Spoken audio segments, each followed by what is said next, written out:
Hello, അപ്പോൾ ഇന്നൊരു mini വ്ളോഗാണ് കേട്ടോ. രാവിലത്തെ കുറച്ച് കാര്യങ്ങൾ കാണിച്ചു തരാമെന്ന് വിചാരിച്ചു. അപ്പോൾ കുളിയൊക്കെ കഴിഞ്ഞ് വന്നു. അതിനുശേഷം സ്കിൻ കെയർ ആണ് ചെയ്യണത്. പ്രത്യേകിച്ച് ഒന്നുമില്ല, മോയ്സ്ചറൈസർ തേച്ച് കൊടുക്കുക മാത്രമാണ്. അപ്പോൾ ഹെമോലിൻ്റെ മോയ്സ്ചറൈസറാണ് യൂസ് ചെയ്യണത്. നല്ലൊരു മോയ്സ്ചറൈസറാണ് കേട്ടോ. ഞാൻ എല്ലാ വീഡിയോസിലും ഇത് പറയുന്നുണ്ട്, കാരണം പുതുതായിട്ട് ആരെങ്കിലും കാണുകയാണെങ്കിൽ അറിഞ്ഞോട്ടെ വെച്ചിട്ടാണ്. അതിനുശേഷം കുങ്കുമം ഇട്ട് കൊടുക്കുകയാണ്. അത് പിന്നെ എന്നും ചെയ്യുന്നൊരു കാര്യമാണ്. അത് വീഡിയോയിൽ കറക്റ്റ് കിട്ടിയില്ല കേട്ടോ. അപ്പോൾ പിന്നെ ലിപ്സ്റ്റിക്ക് ഇന്ന് ഞാൻ കറക്റ്റായിട്ട് കാണിച്ചിട്ടുണ്ട്. എനിക്ക് ലിപ്സ്റ്റിക്ക് ഭയങ്കര ഇഷ്ടമാണ്, ഞാൻ എന്നും യൂസ് ചെയ്യലുണ്ട്. അതിനുശേഷം ഞാൻ അവിടെ ഒന്ന് അടിച്ചു വരി.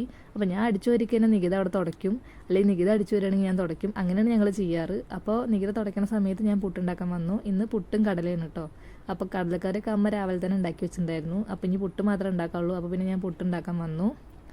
സെൽഫി ക്യാമറയിൽ എടുക്കണോണ്ട് കേട്ടോ കയ്യൊക്കെ അങ്ങോട്ടും ഇങ്ങോട്ടും മാറി തോന്നണത്. അങ്ങനെ പുട്ടൊക്കെ ഉണ്ടാക്കി. അങ്ങനെ ഞാൻ എനിക്ക് കഴിക്കാനുള്ള എടുത്തു. അപ്പോൾ പുട്ടൊക്കെ നന്നായി ഉടച്ചിട്ടാണ് ഞാൻ പിന്നെ കറി കഴിക്കുന്നത്. എനിക്ക് കടലക്കറി ഭയങ്കര ഇഷ്ടമാണ്. പുട്ട്, കടലക്കറി, പുട്ട്, ചെറുപയർ, അതൊക്കെ നല്ല അടിപൊളി കോമ്പിനേഷനാണ്. അപ്പോൾ പിന്നെ പുട്ടും ഇതൊക്കെ എടുത്തിട്ട് ഞാൻ ഉമ്മർത്ത് പോയതിട്ടാട്ടോ കഴിക്കുന്നത്. അപ്പോൾ ഋതുക്കുട്ടി അങ്ങോട്ട് വന്നിട്ടുണ്ടായിരുന്നു. അവൾ പിന്നെ അങ്ങനെ വാങ്ങി കഴിക്കൊന്നുമില്ല, അവൾക്ക് അങ്ങനെയൊന്നും വേണ്ട, അങ്ങനെ ഒന്നും വാങ്ങി കഴിക്കൊന്നുമില്ല. പിന്നെ പുറത്ത് നല്ല മഴയാണ്. നല്ല മഴ കണ്ടുകൊണ്ട് ഋതുക്കുട്ടീൻ്റെ അടുത്ത് ഇരിക്കുന്നുണ്ട്. ലാസ്റ്റ് ഋതുക്കുട്ടിയുടെ വർത്തമാനമൊക്കെ കേൾക്കാം കേട്ടോ. അപ്പോൾ ശരി, ബൈ. ഹായ് പറ.